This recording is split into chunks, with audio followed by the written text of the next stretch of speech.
What's up, guys? Tugi here, back again with another episode of my EASHL Road To Glory series with my club, La Rock the Casbah.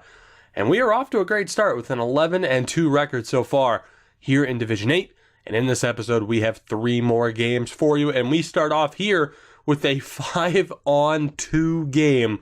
I've already talked about in the past the risk of playing 2-man teams, especially when you're a 5-man team. Let's see, though, if that ends up costing us.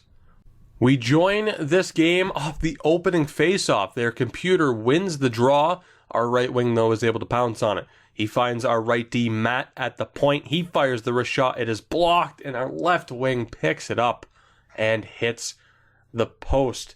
Their computer works the breakout for them, gets the puck at the blue line. He somehow finds his way through it, gets poked off of him at the last second, and it doesn't matter.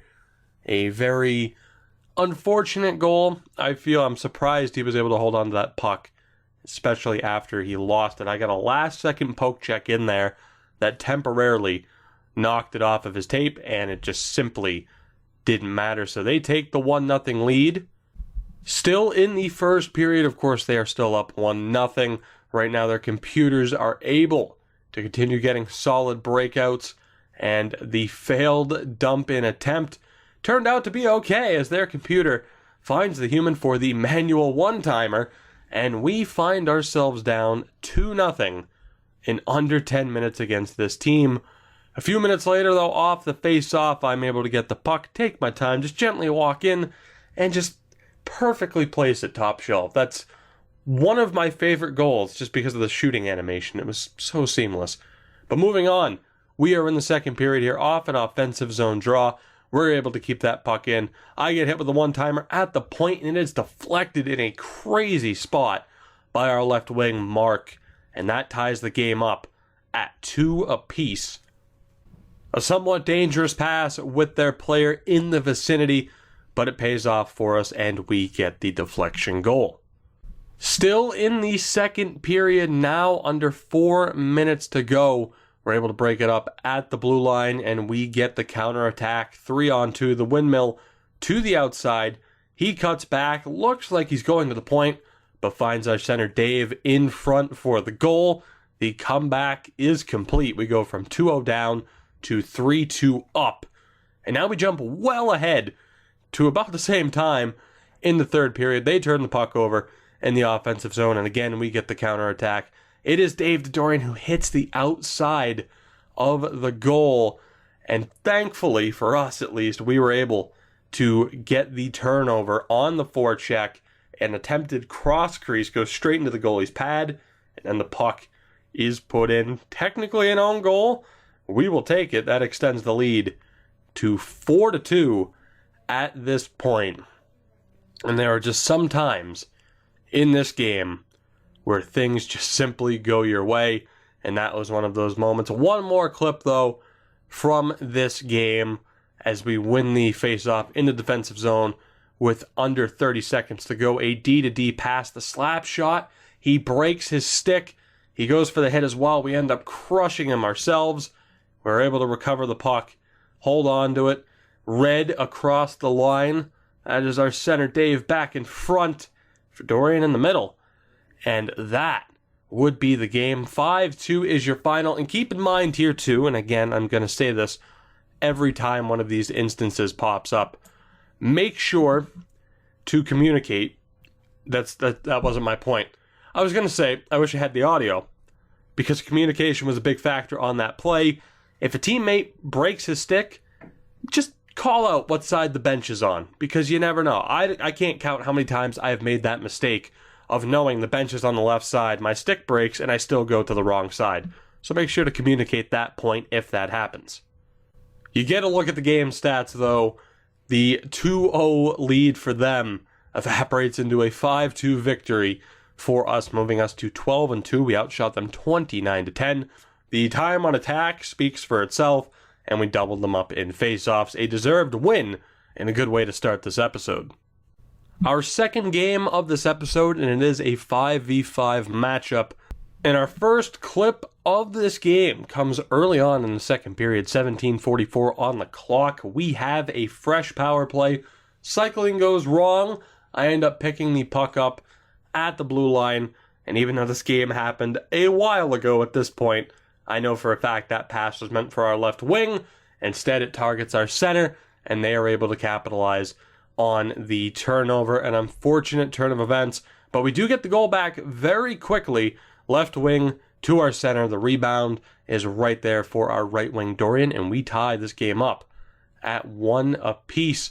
And a few moments after that, we end up on a 5-on-3 power play. A great chance for our left wing Mark right off the draw. A little bit of patience, slap shot from the point, and the deflection in front for Dorian. That gives us a 2-1 lead. So 3 very quick goals here in the second period, and we end up with the lead defensive zone draw here only a few moments after that in the second period, and they get another goal. So 4 goals in the first 10 minutes, but we'll stick with this clip because we're not done yet. We win the draw, the dump-in attempt fails, Dorian's able to pick up the puck. He has somehow managed to walk through. He gets a puck on net. It ends up on the side of the net and ends up in the back of the goal. I believe it counted as an own goal. But no goals in the first period. And then we have 5 in the first 11 minutes and 1 second. You can kind of see there it ends up cutting off. But his own man ends up putting it into the back of the net. Still in the second period. Not too long after that, the forecheck behind the net is unsuccessful. We end up getting the poke check off. Dave is there to pick it up. And again, he somehow holds on to it. He has the patience to outweight the defense. Dorian gets there for the cross crease. It's 4-2. 6 goals in under 13 minutes. Really turned this game on its head. We are finally able to jump to the third period. Here with this clip, Matt, our defender, gets it to Mark. The rebound is there for Dave after the shot. I stammered right through that.